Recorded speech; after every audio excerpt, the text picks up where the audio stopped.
శుభోదయం శ్రోతలకు. మనం కార్తీక మాస పురాణంలో భాగంగా 8వ అధ్యాయంకి వచ్చాం. శ్రీహరి నామస్మరణో ధన్యోపాయం. బిల్వాష్టకము.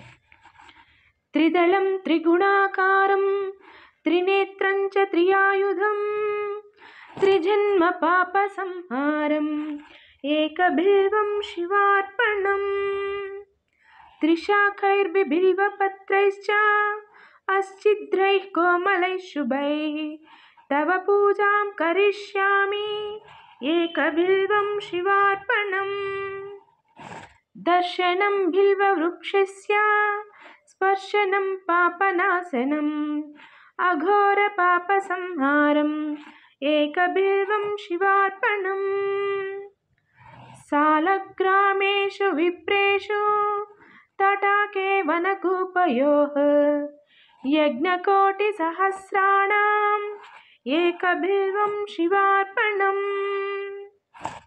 దంతికోటి సహస్రేషు అశ్వమేధశతాని చ కోటి కన్యా ప్రదానేన ఏకబిల్వం శివార్పణం ఏకంచ బిల్వపత్రంచ కోటి యజ్ఞఫలం లభేత్ మహాదేవైశ్చ పూజార్థం ఏకబిల్వం శివార్పణం కాశీక్షేత్ర నివాసంచ కాలభైరవ దర్శనం ప్రయాగో మాధవం దృశ్య ఏకబిల్వం శివార్పణం ఉమయా సహ దేవేశం వాహనం నందిశంకరం ముచ్యతే సర్వ పాపేభ్యో ఏకబిల్వం శివార్పణం. ముందుగా ఈరోజు నిషిద్ధాంశములు: ఉల్లి, ఉసిరి, మద్యం, మాంసం. దానములు తోచినవి యథాశక్తి. పూజించాల్సిన దైవము దుర్గా. జపించాల్సిన మంత్రం ఓం చాముండాయై విచ్చే స్వాహ. ఫలితము ధైర్యము, విజయం.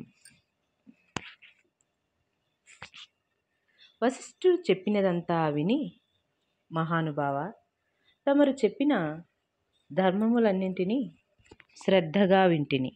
అందు ధర్మము బహు సూక్ష్మమనియు పుణ్యము సులభంగా కలుగుననియు అది నదీ స్నానము, దీపదానము, ఫలదానము, అన్నదానము, వస్త్రదానము వలన కలుగునని చెప్పితిరి.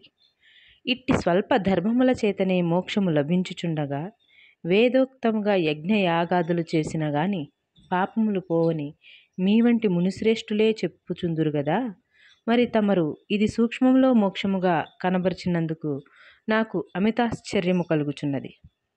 దుర్మార్గులు కొందరు సదాచారములను పాటింపక వర్ణశంకరులు, రౌరవాది నరకహేతువులగు మహాపాపములు చేయువారు ఇంత తేలికగా మోక్షము పొందుట వజ్రపు కొండను గోటితో పెకలించుట వంటిది.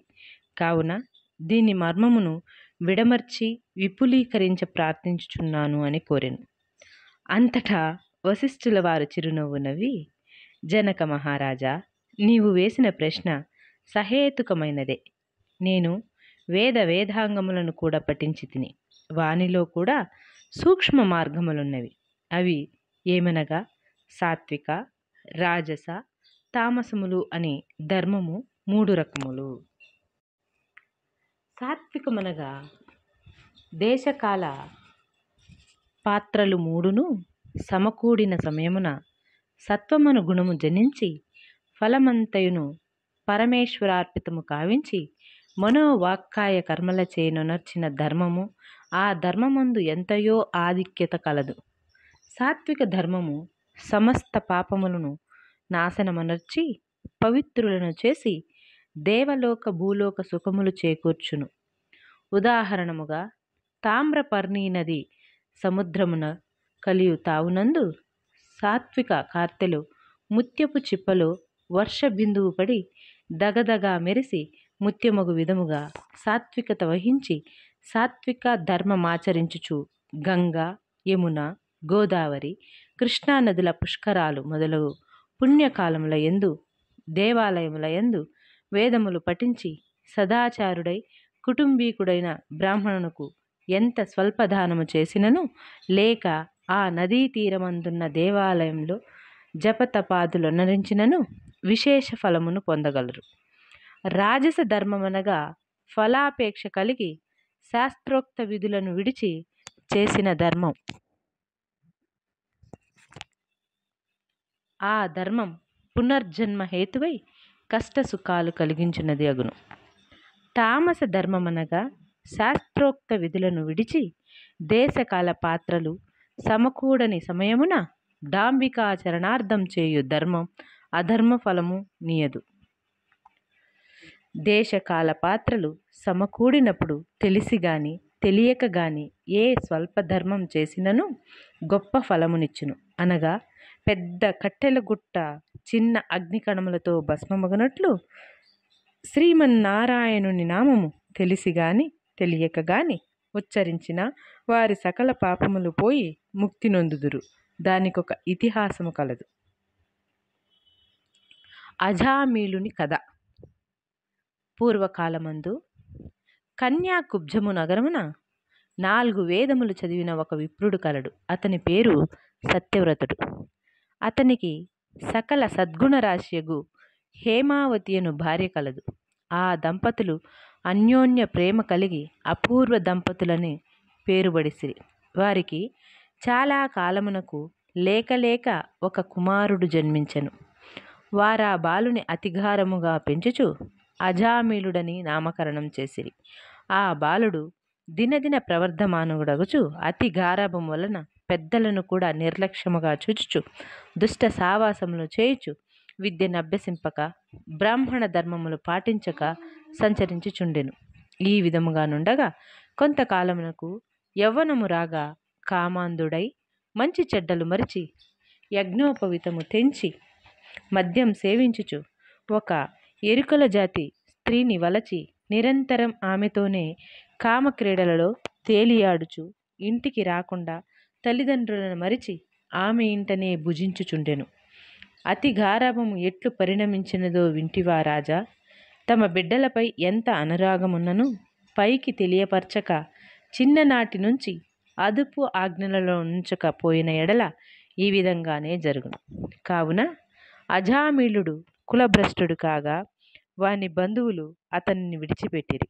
అందుకు అజామీలుడు రెచ్చిపోయి వేట వలన పక్షులను జంతువులను చంపుతూ కిరాత వృత్తిలో జీవించుచుండెను.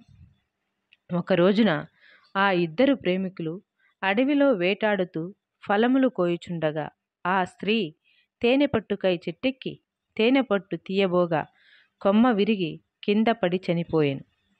అజామీలుడు ఆ స్త్రీపై పడి కొంతసేపు ఏడ్చి ఆ తర్వాత ఆ అడవి యందే ఆమెను దహనము చేసి ఇంటికి వచ్చెను. ఆ ఎరుకల దానికి అంతకు ముందే ఒక కుమార్తె ఉండెను.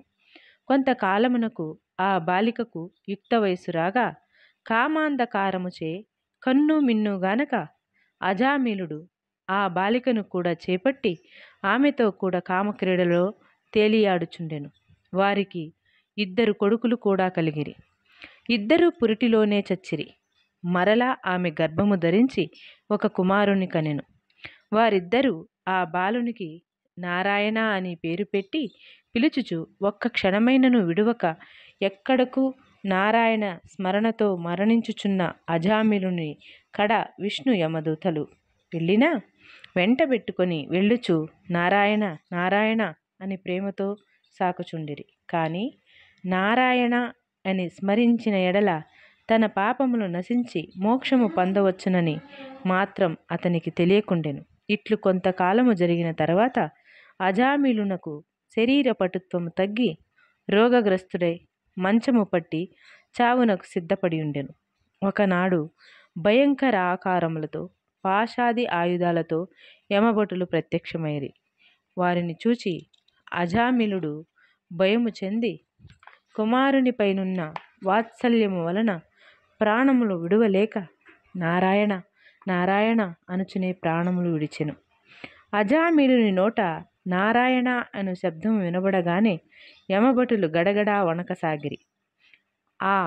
అదే వేళకు దివ్య మంగళాకారులు శంఖచక్ర గదాధారులు యగు శ్రీమన్నారాయణ దూతలు విమానంలో అచ్చటికి వచ్చి, ఓ యమభటులారా, వీడు మావాడు, మేము వీనిని వైకుంఠమునకు తీసుకొని పోవుటకు వచ్చితిమి అని చెప్పి అజామిలుని విమానం ఎక్కించి తీసుకొని పోవుచుండగా యమదూతలు, అయ్యా మీరెవ్వరు? వీడు అతి దుర్మార్గుడు, వీనిని నరకమునకు తీసుకుని పోవుట మేమిచ్చటికి వచ్చితిమి గాన వానిని మాకు వదులుడని కోరగా విష్ణుదూతలు ఇట్లు చెప్పదొడగిరి. ఇట్లు స్కాంద పురాణ అంతర్గత వశిష్ఠ ప్రోక్త కార్తీక మహత్య మందలి 8వ అధ్యాయం 8వ రాజు పారాయణము సమాప్తము.